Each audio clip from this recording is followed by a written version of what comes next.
জুলাই জাতীয় সনদ ও গণভোট অধ্যাদেশ কেন অবৈধ নয়, হাইকোর্টের রুল। পরীক্ষা কেন্দ্রের টয়লেটে নকল মিললে দায়ী হবে কেন্দ্র কর্তৃপক্ষ, শিক্ষামন্ত্রী। রূপগঞ্জে শিশু ধর্ষণ মামলার 2 আসামি গ্রেফতার। পুরো মার্চ আংশিক বন্ধ থাকবে পাকিস্তানের আকাশসীমা। চ্যাম্পিয়ন চীনের বিপক্ষে বাংলাদেশের মেয়েদের মুগ্ধতার লড়াই। শুভ সন্ধ্যা, স্বাগত জানাচ্ছি বাংলাদেশ প্রতিদিন সংবাদে। সঙ্গে আছে আমি অনন্তি। এতক্ষণ শুনছিলেন সংবাদ শিরোনাম, এবারে বিস্তারিত। একমাত্র স্মার্ট সিটি বসুন্ধরা, আধুনিকতায় এক ধাপ এগিয়ে। জুলাই জাতীয় সনদ ও গণভোট অধ্যাদেশ কেন অবৈধ ঘোষণা করা হবে না তা জানতে চেয়ে রুল জারি করেছেন হাইকোর্ট। মঙ্গলবার বিচারপতি রাজিক আল জলিল ও বিচারপতি মোহাম্মদ আনোয়ারুল ইসলাম শাহীনের সমন্বয়ে গঠিত বেঞ্চ এ আদেশ দেন। এর আগে জুলাই সনদ বাস্তবায়ন আদেশ, গণভোট অধ্যাদেশ এবং সংবিধান সংস্কার পরিষদের সদস্য হিসেবে শপথের বৈধতা চ্যালেঞ্জ করে দায়ের করা রিটের উপর শুনানি অনুষ্ঠিত হয়। শুনানি শেষে আদালত আজ আদেশের দিন নির্ধারণ করেন। জুলাই সনদ বাস্তবায়ন আদেশ বাতিল এবং সংবিধান সংস্কার পরিষদের সদস্যদের শপথ অবৈধ ঘোষণার আবেদন জানিয়ে পৃথক 2টি রিট দায়ের করেন সুপ্রিম কোর্টের আইনজীবী চৌধুরী রেদওয়ান ই খোদা রনি ও অ্যাডভোকেট গাজী মোহাম্মদ মাহবুব আলম। এছাড়া গত 18 ফেব্রুয়ারি জুলাই জাতীয় সনদকে সংবিধানের সঙ্গে সাংঘর্ষিক ঘোষণায় ও কার্যকরিতা স্থগিত চেয়ে জনস্বার্থে আরেকটি রিট দায়ের করেন অ্যাডভোকেট ইউনুস আলী আকন্দ। পরীক্ষা কেন্দ্রের টয়লেটে নকল পাওয়া গেলে সংশ্লিষ্ট কেন্দ্রের কর্তৃপক্ষকে দায়ী করা হবে বলে জানিয়েছেন শিক্ষা প্রাথমিক ও গণশিক্ষা মন্ত্রী ডক্টর আ.ন.ম এহসানুল হক মিলন। মঙ্গলবার 3 মার্চ সকাল 10টায় শিক্ষা মন্ত্রণালয়ের সভাকক্ষে এসএসসি ও সমমান পরীক্ষা সুষ্ঠুভাবে পরিচালনা উপলক্ষে সব শিক্ষা বোর্ডের চেয়ারম্যান, ঊর্ধ্বতন কর্মকর্তাদের সঙ্গে মতবিনিময় সভায় তিনি কথা বলেন। সভায় বিশেষ অতিথি ছিলেন শিক্ষা প্রাথমিক ও গণশিক্ষা প্রতিমন্ত্রী ববি হাজ্জাজ। মন্ত্রী জানান, নকল প্রতিরোধে দেশব্যাপী মোটিভেশনাল মিটিং আয়োজন করা হবে এবং ঝুঁকিপূর্ণ কেন্দ্রগুলো পুনরায় তদন্ত করে হালনাগাদ তালিকা প্রণয়ন করা হবে।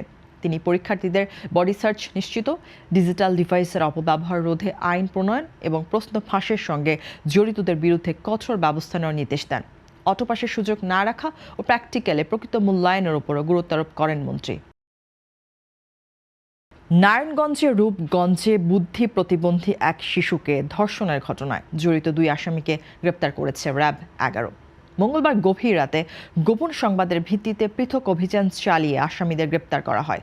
র্যাব 11 সিপিএসসি নারায়ণগঞ্জের একটি দল সিদ্ধিরগঞ্জের সাইনবোর্ড এলাকা থেকে মামলার 2 নম্বর আসামি নুরু মিয়াকে এবং ড্যামরার সারুলিয়া এলাকা থেকে 4 নম্বর আসামি ফালানকে আটক করে।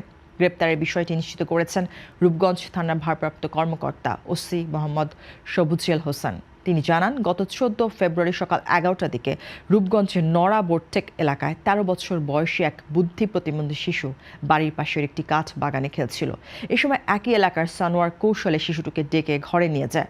অভিযোগ অনুযায়ী প্রথমে সানোয়ার এবং পরে তার সহযোগী নুরু শিশুটিকে ধর্ষণ করে। এবার আন্তর্জাতিক। মধ্যপ্রাচ্যের চলমান সংঘাতের জেরে আঞ্চলিক বিমান চলাচলে বড় ধরনের বিঘ্ন ঘটায় পুরো মার্চ মাস আকাশসীমা আংশিক বন্ধ রাখার সিদ্ধান্ত নিয়েছে পাকিস্তান বিমানবন্দর কর্তৃপক্ষের তথ্য মতে এই পরিস্থিতির কারণে দেশটির বিভিন্ন শহর ও মধ্যপ্রাচ্যের গন্তব্যগুলোর মধ্যে এ পর্যন্ত 150টিরও বেশি আন্তর্জাতিক ফ্লাইট বাতিল করা হয়েছে। বিবৃতিতে জানানো হয়েছে, করাচি ও লাহোর ফ্লাইট তথ্য অঞ্চলে নির্দিষ্ট কিছু রুট বিভাগ এই নিষেধাজ্ঞার আওতায় থাকবে। মঙ্গলবার থেকে শুরু হওয়া এই নিয়ম আগামী 31 মার্চ পর্যন্ত কার্যকর থাকবে। প্রতিদিন সকাল 9টা থেকে বিকেল 3টা পর্যন্ত ওইসব রুটে সব ধরনের বাণিজ্যিক ফ্লাইট চলাচল বন্ধ রাখা হবে। মূলত নিরাপত্তার খাতিরে এবং আকাশসীমার শৃঙ্খলা বজায় রাখতেই এই সাময়িক পদক্ষেপ নেওয়া হয়েছে। এর ফলে কয়েক হাজার যাত্রী চরম ভোগান্তির মুখে পড়েছেন। পরিস্থিতি পর্যবেক্ষণের পর পরবর্তী নির্দেশনা দেওয়া হবে বলে জানিয়েছে কর্তৃপক্ষ। সিডনির কমনওয়েলথ ব্যাংক স্টেডিয়ামে নারী এশিয়ান কাপে অভিষেক ম্যাচে লড়াকু ফুটবল উপহার দিয়েছে বাংলাদেশ। বর্তমান চ্যাম্পিয়ন ও র্যাঙ্কিংয়ে এগিয়ে থাকা চীন নারী জাতীয় ফুটবল দলের বিপক্ষে 2-0 গোলে হারলেও 90 মিনিট জুড়ে ইতিবাচক খেলেছে লাল সবুজের প্রতিনিধিরা। প্রথমার্ধে টানা চাপ সামলে 44 মিনিট পর্যন্ত গোল শূন্য রাখে বাংলাদেশ। শেষ 2 মিনিটে ওয়াং শুয়াং ও ঝাং রুয়ের গোলে এগিয়ে যায় চীন। দ্বিতীয়ার্ধে বাংলাদেশ আত্মবিশ্বাস ছিল চোখে পড়ার মতো। গোলরক্ষক মিলি আক্তার কয়েকটি নিশ্চিত গোল রুখে দেন। 14তম মিনিটে ঋতুপর্ণা চাকমার 30 গজ দূরের জোরালো শট দুর্দান্তভাবে ঠেকান চীনের গোলরক্ষক। এদিনের ম্যাচে ভিআরে চীনের একটি গোল বাতিল হয়। হারলেও শক্তিশালী প্রতিপক্ষের বিপক্ষে বাংলাদেশের মেয়েদের লড়াই দর্শকদের মুগ্ধ করেছে। এ ছিল আজকের সংবাদ। সবশেষ খবর জানতে চোখ রাখুন বাংলাদেশ প্রতিদিন ইউটিউব চ্যানেল ও ফেসবুক পেজে। সবাইকে ধন্যবাদ।